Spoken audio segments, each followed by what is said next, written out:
Are there any like requests from couples or brides where you know that definitely cannot be done, or you know that you have no choice but you have to reject? Yes, in regards of technicality, if the couple, usually they have tons of idea. They want it like flying from the ceiling or confetti throughout. Sounds great. But there is a problem in the technicality where we rejected this idea because it's has to do with the venue. Like the venue don't allow this kind of decorations, and it's very technical issue. And also, we rejected couple that comes to us with a very low budget but a lot of items to decor. So usually that all this doesn't match the expectations and also what they have in reality to commit to making it happen does not really match. Interesting that you pointed out there are some decorations that clients do want, but the venues are unable to support, right? What are some other options? I think these are probably some things that non-professionals wouldn't know, right? Yes. In regards of maybe like ceilings decor and hacking or taping to the walls, certain things that candles on the floor.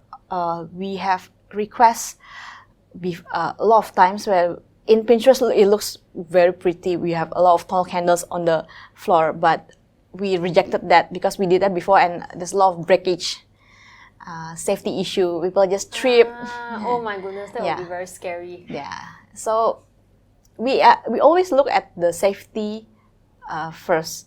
And the technicality of the decorations come into place when we see that the venue cannot accommodate this kind of decor, like hanging from the ceiling or PowerPoint issue or something like that. But we try to advise the couple, if you want this to be done, then there's a certain certain price to pay.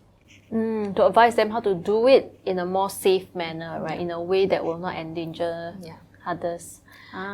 Well, we need to point it out first. Usually the couple will relent. I mean, they will. So in terms of wedding decoration, what are the areas where like couples are likely to overspend or burst their budget?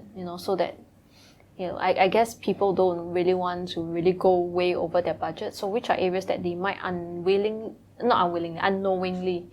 go over their budget? I think on the flowers part. The flowers. People, they don't understand. Although the cost of flower maybe is not as expensive as it. If I buy from the market. Of course, if you buy from the market, but there's a labor cost. There's also delivery cost, and people tends to compare the arrangements with the whatever in Pinterest. But maybe they have 12 types of flower, and to get that 12 types of flower, there's a lot of wastage. So I would say go easy on the flowers, especially on the table centerpiece, because those are easily will times how many tables you have. I see. Those are the areas that actually can save. So Helen, I understand that a good and experienced wedding decorator can also help couples save costs in a way. I don't mean like really cut costs to the minimum, but I mean like for the same cost or for the same decor, because of their ability to source for materials or their understanding of, say, the flowers or the materials, they will be able to execute it in a more efficient manner, right? So could you give us maybe an example of how you could, replicate or like execute an idea but with lower costs or with more cost savings? Yeah. Well, you can maximize your flower the lifetime, or you can maximize your flower decor by reusing for, let's say you have 2 weddings, you have church wedding, you also have a dinner, or you can reuse it for another event. Let's say if you have 2 events, church wedding and the dinner wedding, then you can bring back some of the items. You can use the same flower. You can use the same type of flowers to reduce the cost and reuse it.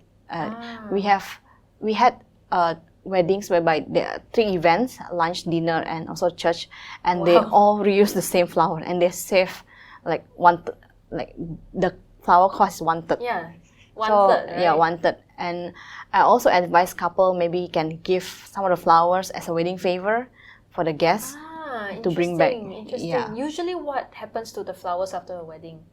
Sadly, they will be just They thrown. throw everything away, Yeah. even though it's so beautiful. Yes.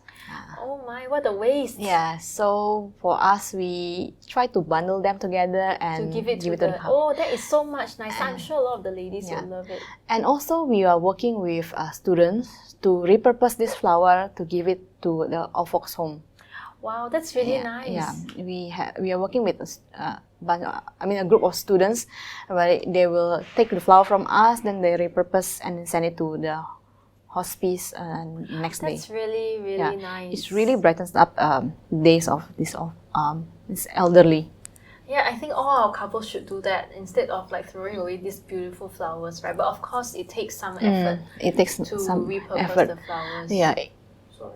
So Helen, do you have any final tips for our brides out there in terms of how to personalize their weddings, ideas for personalizing their weddings without costing a bomb or, in the smartest way possible? I would say if you have limited budget, you choose one or two area that you need to focus on and spend most of your efforts there. So if you have a photo gallery, then focus on a really nice one. Then spread among all that you don't really see the impact. And second thing, actually, you should focus on the details. I will say guests spend most time sitting down actually during the wedding.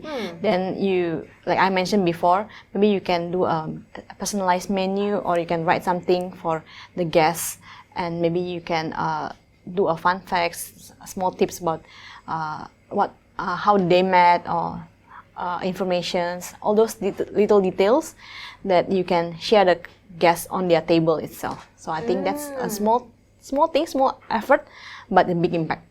Makes a lot of sense, to maximize the impact with minimal effort, and of course to work with a professional wedding decorator. Yes, and what's nice also, we have couples who do Mad Libs, or even like the snake and ladder, the crossword puzzles about the couples, so the guests can fill in while waiting. So like have little puzzles for people to fill in and to take part in while they're waiting, or when they're sitting down. Yes. Feels like a really fun. Yeah, so that's the small things, because paper doesn't cost much, but it's more the designing, more the ideas. But you can do that yourself. You can search actually online to get that. Oh, this is a really nice idea. Okay, Helen, thank you for sharing with us all these very useful tips on how to personalize and decorate our wedding. So thank you for tuning in, and look out for our next installment of the Wedding Planning Summit. Thank you. Thank you, Helen. Thank you.